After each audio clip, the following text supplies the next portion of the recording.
Good afternoon. I am happy to present to you the Chapter 26 video lectures over nutrition and metabolism. There'll be 4 videos in this series, and the first one we're looking at today just looks at the regulation of food intake along with energy balance. So the idea right here, first off, let's see if we can make that go away, is with energy balance, you've got to remember that energy intake and energy output need to balance one another.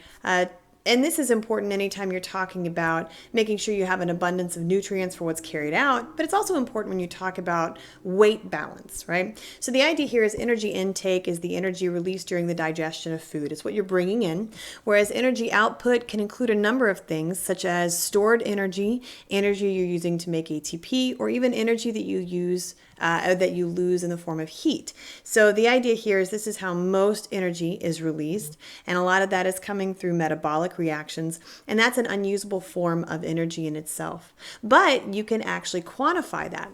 And so when you look at things like metabolic rate, and this is just defined as the total heat produced by all chemical reactions and mechanical work of the body, you can use things like a calorimeter where the body is placed in water to actually record how much heat is given off the body, and that gives you a good idea about what somebody's metabolic rate is going to be. You can also do this using a respirometer where you manage oxygen consumption.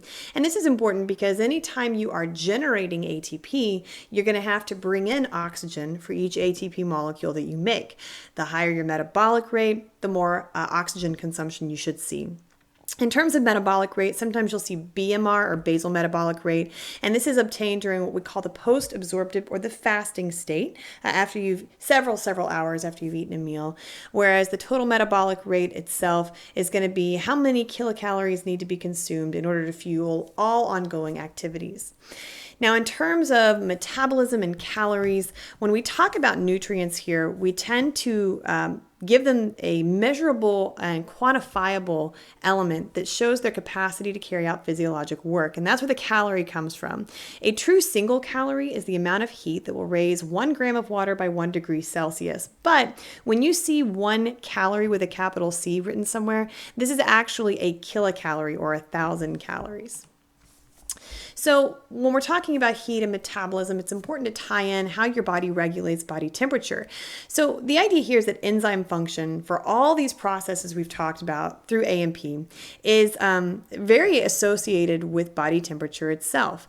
So for example, 37 degrees Celsius is the ideal body temperature or the ideal temperature for most of our body's enzymes to work.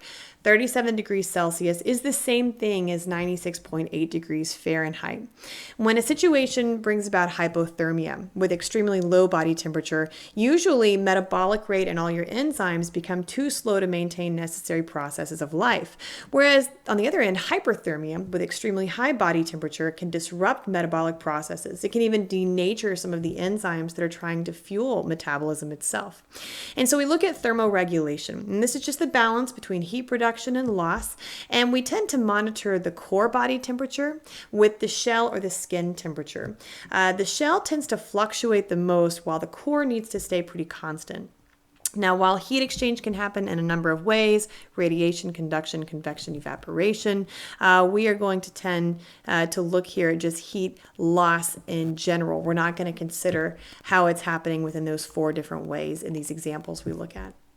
And so you see that body temperature regulation is a negative feedback mechanism, like so many things we've seen so far. So here we begin to see a stimulus which is associated with increased body temperature. And this could still be within a relatively healthy range. This doesn't have to be hyperthermia. It's just generally an increase from what's considered normal. And so the hypothalamus, which again has regulated so many things from hunger and thirst to emotions and memory and of course hunger, right, and fullness. The idea here that body temperature is going to trigger the hypothalamus just seems to fit in with so many of these involuntary functions. Now, because this is associated with increased body temperature, there's 2 major effects that the hypothalamus stimulates. The first here has to do with capillaries within the skin. So remember, the skin is considered the shell, and that temperature of your shell can fluctuate and should fluctuate in order to maintain the core. In this case, you start to see these capillaries dilate. which means more blood is going to run through those capillaries. So if the blood itself within the core is too warm, then by running it close to the surface of the skin, that gives the ability there for radiation or conduction or evaporation to remove some of that heat before it returns to the core. At the same time, you see the hypothalamus activating sweat glands for perspiration. So this is really important for allowing vaporization to occur, by which the heat from the skin actually causes water vapor to form, and that itself carries heat away from the body. At the same time, if your skin has droplets of perspiration on it, then it just feels cooler as air makes contact. With both of these mechanisms working, you should start to see body temperature decrease, and that essentially will end the mechanism. It's really similar when you begin to look at a stimulus associated with a drop in body temperature. Again, you're activating the hypothalamus, but there's two differences here in the mechanism. So now that you're losing or you have a low body temperature, you want to prevent the loss of heat from the core any further. So right now, when you take a look at the skin, you find that the blood vessels constrict. And what happens in that sense is it means you're sending less blood to the shell, because all the blood that runs to the shell risks losing heat through those many mechanisms. So by constricting the vessels, you try to make sure that the blood is circulating at the core, maintaining its own heat. Likewise, you do tend to activate skeletal muscles to shiver. And as they shiver, just as they would do when you were running or lifting weights, these skeletal muscles generate heat. And so this can help to bring up the core body temperature itself. This happens until body temperature returns to its normal level, and then the mechanism stops. So of course, you're regulating so much more than body temperature with the hypothalamus. Here we can see you're also regulating food intake. Now, this is an incredibly tricky concept because here we're going to look at how the brain tells you when you should be hungry or you should be thirsty. But however, I don't need anybody to tell me that cookies are delicious and I should eat cookies. I mean, if I see a cookie, my memory in itself is reminding me that, man, it was really good the last time I ate it. I should just eat it now. This mechanism really has nothing to do with that. Although I wish this is the only thing that controlled whether or not I decided to have food intake, because I would probably eat fewer cookies. My belly would be full and I would realize I didn't need anything else. And there you go. I would not have to wear elastic pants during self-isolation. So, TMI, but here we go with food intake regulation. The idea here, once again, is we are looking at body weight and the fact that energy balance needs to be maintained to prevent extreme body weight or to lose too much body weight.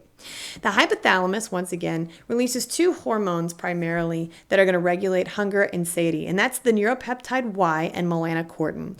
Now, you may have come across other hormones that are associated with this, so I've just added them in here, but we're not going to talk much about their mechanisms. Agouti-related peptide, or AGRP, goes along with neuropeptide Y, and those two work together as potent appetite stimulants. They make you feel hungry. Corticotropin-releasing hormone, which we've learned about as part of your cortisol mechanism, it, like melanocortin, is considered an appetite suppressant. So when it's released, it makes you feel full.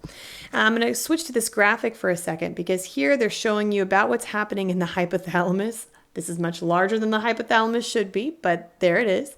And you can see here that neuropeptide Y, right, is going to make you feel hunger. Daydreaming of chocolate cake, absolutely. And melanocortin, when it's released, makes you feel full or sated, so you say no to the ice cream. That just looks awful. Why would you do that? So, of course, you need short-term regulation to influence the output of neuropeptide Y and melanocortin. And that's where chemicals like your ghrelin gremlins that we've talked about before come in. So the idea here is that whenever the stomach is empty, right, and the walls are no longer being stretched, you have ghrelin release coming from the cells in the stomach. And so what ghrelin does here, as well as many other functions, is ghrelin is going to trigger the release of NPY from the neurons in the hypothalamus so that you feel hungry. You let your body know it's time to start eating. And of course, this is in addition to things like acetylcholine gearing the stomach up for food intake, right? This is just the feeling of hunger all in itself. And so right here you see a couple of others, peptide YY and then CCK, which we've seen several times before. Those tend to do the opposite. Those suppress appetite. Now they do this primarily by inhibiting NPY secretion in itself. So PYY, CCK right here coming from the large and small intestine. That red line shows an inhibitory effect. So the idea here is if you were hungry, these shut off the feeling of hunger. Right. Now you'll see here that insulin tends to do the same thing. So whenever you've just eaten a meal and your insulin levels are high to help you store glucose, insulin is also trying to help the body regulate this feeling of hunger, saying, I have plenty of glucose available, I don't need to eat anymore, I'm no longer hungry. Now, things take a little turn here as we start to look at leptin. So leptin and insulin, what's unique about them is they're associated with long-term regulation, right? And so that's because they're being secreted in almost constant day-to-day levels, and this is all in proportion to fat composition. We find here that leptin in itself is actually made by fat cells or adipocytes.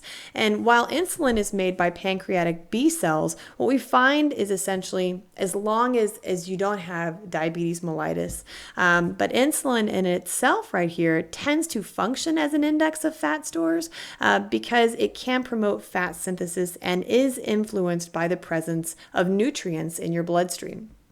And so the idea here is that leptin itself tends to suppress NPY and it stimulates melanocortin, right? So helping you to feel full, right, while also trying to shut off hunger.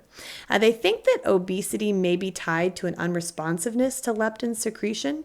And I'm not going to go into a lot of details about obesity here. Rather, I'm marking that obesity can be read about in your textbook in Deeper Insight 26.1. I would like for you to do that. There's a lot of really interesting topics there. And leptin seems to be a chemical that's very much associated with that particular pathology. Insulin in itself, like we'd said, while mediating fat and glucose within the body, it works to make you feel full by actually inhibiting NPY secretion right there. Right? So that's the idea behind regulation of food intake and all the neurochemicals that go along with that. So a couple of questions here to see how you're doing. So question 1, as body temperature begins to drop, thermoreceptors in the skin signal the hypothalamus. In response, the hypothalamus stimulates blank of blood vessels in the skin and stimulates blank. So take a look through the question and see if you can choose the correct combination of answers, and we will discuss this in lecture. The second question from this section. Several hours after breakfast, Jane had an empty stomach and began to feel hungry. This sensation of hunger is caused when the stomach begins to secrete blank, which then stimulates the release of blank by the hypothalamus. So take a look through this list and see if you can find the correct combination of answer choices. I'll see you in video 2.